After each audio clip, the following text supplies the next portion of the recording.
भगवद गीता का 8वां अध्याय और अर्जुन के कुछ बहुत ही मौलिक प्रश्न। हाँ, प्रश्न जो सीधे मर्म को छूते हैं। जैसे वो पूछते हैं कि ब्रह्म क्या है, अध्यात्म क्या है, कर्म किसे कहते हैं, और सबसे महत्वपूर्ण शायद कि मृत्यु के समय ईश्वर का स्मरण कैसे हो। आइए आज इन्हीं प्रश्नों के उत्तरों में छिपे ज्ञान पर थोड़ी गहन चर्चा करें। अवश्य। भगवान कृष्ण के उत्तर भी उतने ही गूढ़ है। वे कहते हैं परम अक्षर, अर्थात वो जो कभी नष्ट नहीं होता, वही तत्व ब्रह्म है। परम अक्षर, अविनाशी। हाँ, और हर जीव में उसी ब्रह्म का जो अपना स्वरूप है, समझिए उसका जो स्वभाव है, वही अध्यात्म कहलाता है। अच्छा, स्वभाव ही अध्यात्म है। और कर्म? कर्म वो विसर्ग क्रिया है, जैसे यज्ञ, दान इत्यादि, जिनसे प्राणियों की उत्पत्ति होती है, उनका पोषण होता है। तो ये परिभाषाएं हुई ब्रह्म, अध्यात्म, कर्म। किंतु वो अंतकाल वाली बात, शरीर त्यागते समय का स्मरण, उसका क्या विशेष महत्व बताया गया है? उसका तो बहुत ही गहरा महत्व है। देखिए, भगवान स्पष्ट कहते हैं 8वें अध्याय के 6 श्लोक 8.6 में कि व्यक्ति अंत समय में जिस भी भाव का स्मरण करते हुए शरीर छोड़ता है, वो उसी भाव को प्राप्त होता है। इसमें कोई संशय नहीं। तो आप सोचिए, जीवन के वो अंतिम क्षण कितने निर्णायक हो गए। तो क्या इसका ये अर्थ हुआ कि बस अंतिम क्षण में ईश्वर का नाम ले लिया और ईश्वर मिल गए? ये सुनने में तो बड़ा सरल लगता है, पर क्या ये इतना ही सहज है? नहीं, देखिए, ये केवल उस अंतिम क्षण के प्रयास की बात नहीं है। अच्छा। सत्य तो ये है कि अंत समय में स्मरण भी उसी भाव का आता है जिसका हमने जीवन भर अभ्यास किया हो। ओहो, तो ये तो पूरे जीवन की साधना पर निर्भर करता है। बिल्कुल।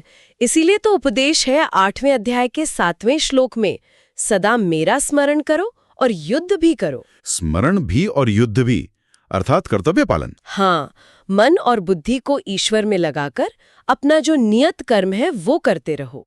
ये निरंतर अभ्यास योग है। निरंतर अभ्यास योग, 8वां श्लोक इसी की बात करता है ना?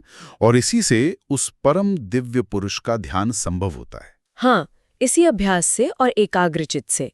साथ ही एक और साधन बताया गया है। वो क्या है? ओम। ये जो एकाक्षर ब्रह्म है, इसका उच्चारण करते हुए और परमात्मा का स्मरण करते हुए जो देह त्यागता है, वो परम गति को प्राप्त होता है। ये 13वें हलोक में है। ओम का उच्चारण और ईश्वर का स्मरण। हाँ, और ऐसे जो नित्य युक्त योगी हैं, उनके लिए परमात्मा सुलभ हो जाते हैं, ऐसा 14वें श्लोक में कहा है। और ये परम गति या परम सिद्धि, जिसका वर्णन 15वें श्लोक में है कि जिसे पाकर महात्मा जन पुनर्जन्म के दुख से छूट जाते हैं, ये क्या है? क्या ये स्वर्गलोक है? नहीं, ये स्वर्ग से भिन्न है, बल्कि गीता तो और स्पष्ट करती है। 16वें श्लोक में कहा है कि ब्रह्मलोक तक जितने भी लोक हैं, वे सब पुनरावर्ती हैं। पुनरावर्ती मतलब वहां जाकर भी वापस आना पड़ता है? ब्रह्मलोक से भी, हाँ, क्योंकि वे सभी लोक काल के द्वारा सीमित हैं, समय के बंधन में हैं। काल के द्वारा सीमित। यहाँ तक कि सृष्टिकर्ता ब्रह्मा का भी अपना दिन और रात होता है।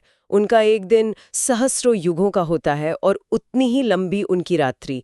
दिन में सृष्टि होती है, रात्रि में सब कुछ उसी अव्यक्त प्रकृति में लय हो जाता है। ये 17 से 19 श्लोकों में वर्णित है।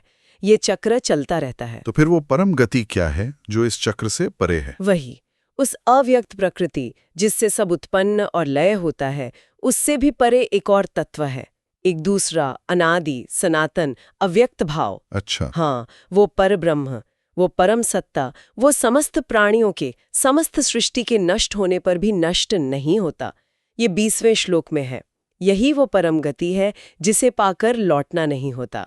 तो आज की चर्चा का सार हम ये समझ सकते हैं कि निरंतर ईश्वर स्मरण, अपने कर्तव्य का पालन और अभ्यास योग, इनके द्वारा मन को परमात्मा में स्थिर करके हम इस जन्म मृत्यु के चक्र से परे जा सकते हैं। हाँ, उस परम अविनाशी सनातन तत्व को प्राप्त कर सकते हैं जो इन सभी लोकों और काल की सीमाओं से परे है। बिल्कुल। और एक विचार छोड़ जाते हैं सबके लिए, वो जो सनातन अव्यक्त तत्व है, जो महाप्रलय में भी नष्ट नहीं होता, उसका वास्तविक स्वरूप हमारी इस वर्तमान सीमित बुद्धि और कल्पना से कितना कितना अधिक परे होगा।